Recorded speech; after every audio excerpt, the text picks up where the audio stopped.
Bonjour chers amis téléspectateurs, mon nom est Adja Maria Mandiaye pour vous présenter votre magazine French Mag qui est la récapitulation des nouvelles de la semaine pour ceux qui n'ont pas l'occasion de suivre l'actualité de la semaine en français.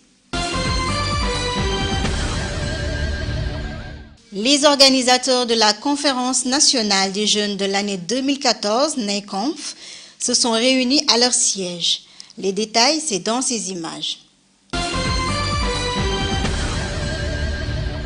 Les organisateurs de la Conférence nationale de la jeunesse, NAICONF 2014, ont démarré leurs activités de sensibilisation et de recherche de fonds en préparation de cette grande rencontre. Ils ont organisé une marche de solidarité conduite par Nancy Young, la Permanent Secretary du ministère de la Jeunesse et des Sports.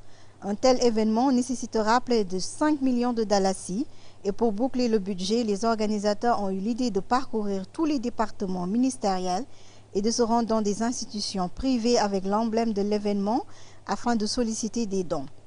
La ville de Djara-Soma, dans la région du Bas-Fleuve, sera l'hôte de NAICONF 2014 en décembre.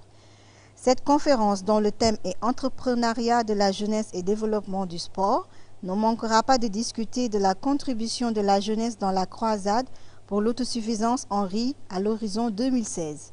Plus d'1 millier de jeunes issus de toutes les localités du pays prendront part à cet événement. La célébration de la Semaine internationale des sourds-muets à travers le monde entier a été célébrée en Gambie aussi à travers des activités. Suivons les détails. La Gambie a joint le reste du globe pour célébrer la Semaine internationale des sourds-muets. C'était l'occasion de réfléchir sur la surdité et les droits des personnes affectées pour leur permettre de participer pleinement dans le développement de leur société. Et selon le directeur exécutif de l'Association gambienne des sourds-muets, Doudou Loum, l'accès à l'éducation et aux opportunités d'emploi sont les défis que rencontrent les handicapés, particulièrement les sourds. Les représentants des pouvoirs publics à cette commémoration se sont relayés pour prôner un environnement plus propice à l'épanouissement des handicapés. Pendant que le pays marque cette semaine, le gouvernement demeure engagé à atteindre les OMD et à s'assurer que tout handicapé atteigne pleinement son potentiel. Les autorités en appellent à une sensibilisation de tous les segments de la société pour qu'ils apprécient la diversité et changent leur perception à l'endroit des handicapés.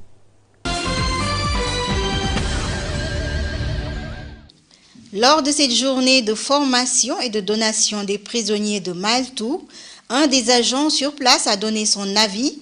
Écoutons-le. C'est dans ces images. 5 pensionnaires de la prison centrale Maeltou recevront une formation en électricité, fruit de la collaboration entre Insight Training Center et les autorités pénitentiaires. Ce partenariat public-privé a aussi vu le don de matériel électrique à l'institution carcérale. La prison est souvent perçue par beaucoup comme un centre de punition, alors qu'elle est un lieu de formation où les détenus doivent être entièrement réhabilités pour leur future réintégration dans la société, d'où la nécessité de les outiller en savoir-faire. Diverses personnalités sont intervenues pour saluer ce partenariat et suggérer son expansion aux agents pénitentiaires eux-mêmes. Ces intervenants sont d'avis qu'une telle formation leur permettra de s'occuper sainement une fois qu'ils ont purgé leur peine et d'éviter la récidive.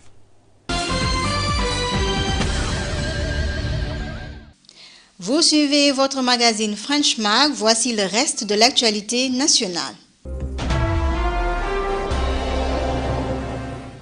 Un incendie dont l'origine reste encore officiellement inconnue à ravage cette boutique au marché Albert Market de Banjul.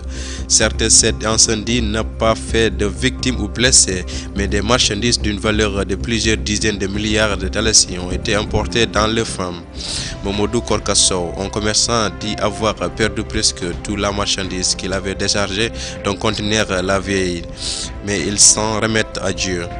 Après cet incident, commerçants et autres responsables envisagent d'améliorer la sécurité pour ne plus vivre d'autres sciences de dévastation dans ces plus grands marchés de la capitale. Le ministère du Commerce, de l'Intégration régionale et de l'Emploi, Abdou Diop, a eu une rencontre avec les commerçants de bétail pour des discussions sur la cherté du bétail à l'approche de la fête de Tobaski. Beaucoup sont d'avis que les commerçants exagèrent sur les prix des marchandises et cette année, le mouton n'est pas en reste. Les commerçants, eux, justifient les prix par les contraintes liées à leur vie de nomade et le coût des devises étrangères. Ils ont néanmoins donné des assurances qu'ils feront tout leur possible pour aider à la réduction des prix. Face à ces inquiétudes, le ministre du Commerce a dit qu'il prendra toutes les mesures nécessaires pour rendre le bétail accessible à la majorité de la population. Aussi, les commerçants en appellent aux acheteurs potentiels de choisir des moutons selon leur bourse.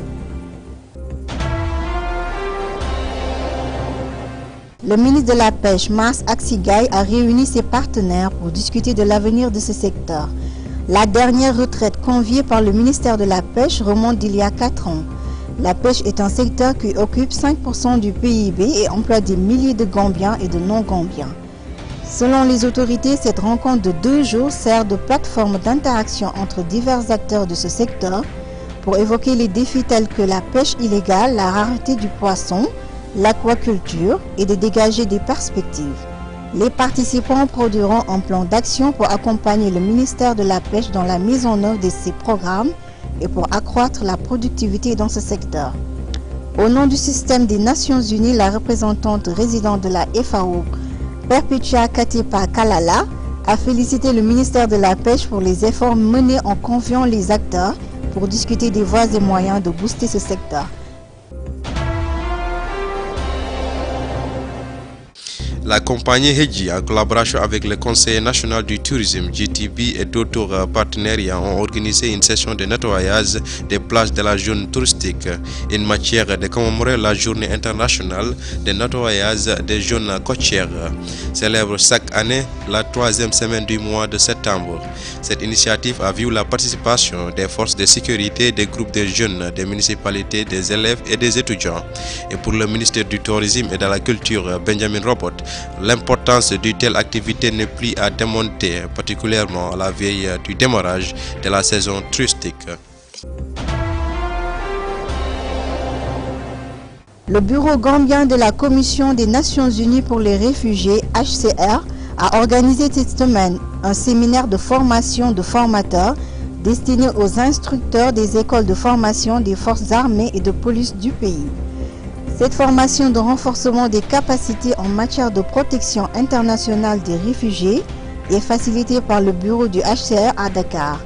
Elle illustre l'engagement de l'organisation onusienne de travailler avec le gouvernement pour améliorer les conditions de vie et le bien-être des réfugiés.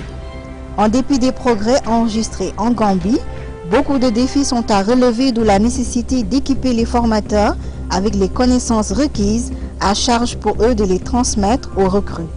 Si la police de l'immigration est l'institution que les réfugiés sollicitent le plus, il n'est cependant pas rare ces populations aient affaire aux autres agences de sécurité. Madiar Sonko a offert 150 ordinateurs au ministère de l'enseignement primaire et secondaire au cours d'une cérémonie dans les locaux du ministère à Banjul. C'est le patriotisme qui a motivé le propriétaire de l'entreprise Sonko Jilin à solliciter de ses partenaires coréens durant l'un de ses séjours dans ce pays asiatique qu'ils viennent en aide aux écoles gambiennes. Réagissant à ce geste, Shérif Younous Aïdara, le responsable de l'unité de coordination des projets au ministère de l'Éducation, a souligné que ces ordinateurs seront d'un grand recours à la population scolaire, en particulier celle dans les régions. Pour sa part, le permanent secretary du ministère, Baboukar Boy, est longtemps revenu sur les avantages de tels outils qui contribueront à résorber le fossé numérique dans le secteur de l'éducation. Il a invité les autres Gambiens ayant les moyens de le faire à suivre l'exemple de M. Sonko.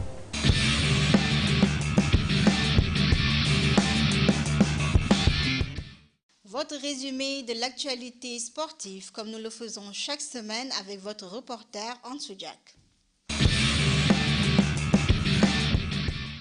Bonsoir amis téléspectateurs. Aujourd'hui dans votre rubrique sport, on va vous montrer des matchs, faire le profil d'un footballeur gambien et tout ce qui concerne le sport. C'est votre ami Ansou Jack pour vous présenter cette rubrique. Après 2 semaines de campagne intense, la fraternité du football a élu samedi derrière Lamine Kaba Badjo à la tête de la Fédération gambienne de football. Regardons ce bref reportage. Les délégués de football des premières et secondes divisions, des associations régionales et des structures affiliées ont porté leur choix sur cet ancien ministre et diplomate pour diriger le nouveau bureau exécutif du football gambien pendant 4 ans. Cette élection fait suite à la suspension de l'ancienne structure dirigeant au mois de juillet. Elle a mis en place un comité de normalisation chargé justement d'organiser cet congrès extraordinaire et d'élire ces nouvelles exécutifs, dont le président de la Fédération de football, Lamine Kaba Badjo, Abdoulaye Diallo, Ibou Faye et Martin Gomez, sont respectivement premier, deuxième et troisième vice-présidents. Aladji Faye, Adamalo, Senabou Cham et Mamlissa Kamaran sont les membres nominés. Nous souhaitons bon sens à cette nouvelle équipe.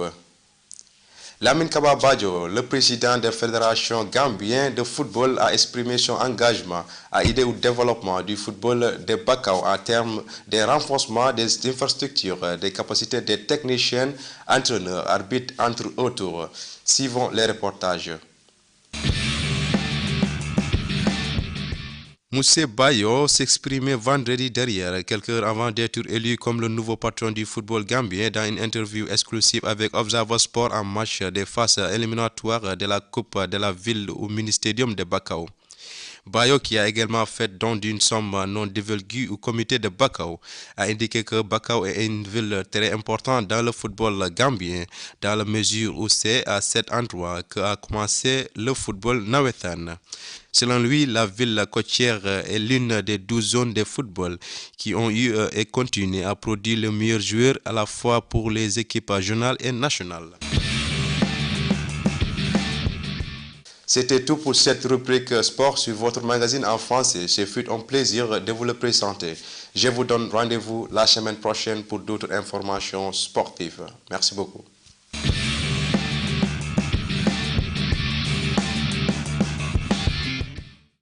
Et pour ceux qui viennent de nous prendre en cours, vous suivez votre magazine French Mag. La rubrique santé aujourd'hui va soulever le thème de la méthode de prévention contre le virus Ebola. Ebola, une maladie très contagieuse qui peut se manifester parfois par plusieurs symptômes non spécifiques. Et ces signes se reconnaissent par de la fièvre, des vomissements, de la diarrhée, des douleurs abdominaux, des maux de tête, des boutons qui ressemblent à de la variole, des yeux rouges et des saignements provenant des parties du corps ouvertes. Ebola se transmet par des liquides corporels d'une personne infectée en mangeant de la viande d'animal mort d'Ebola, comme le singe ou la chauve-souris en particulier. Par le rejet de fluide d'une personne infectée, la transfusion peut aussi être vecteur de transmission. On peut aussi contracter le virus à partir d'un mort atteint d'Ebola. Elle est très contagieuse et tue en peu de temps, mais peut être prévenue en évitant tout contact avec une personne infectée par le virus, éviter les longs regroupements lors des festivités, éviter les corps des personnes mortes d'Ebola qui doivent être touchées avec du matériel de protection et se laver les mains soigneusement avec de l'eau et du savon. Nous souhaitons du fond du cœur que cette maladie soit éradiquée à jamais sur notre continent africain. C'était tout dans votre magazine French Mag. Merci d'avoir été à l'écoute.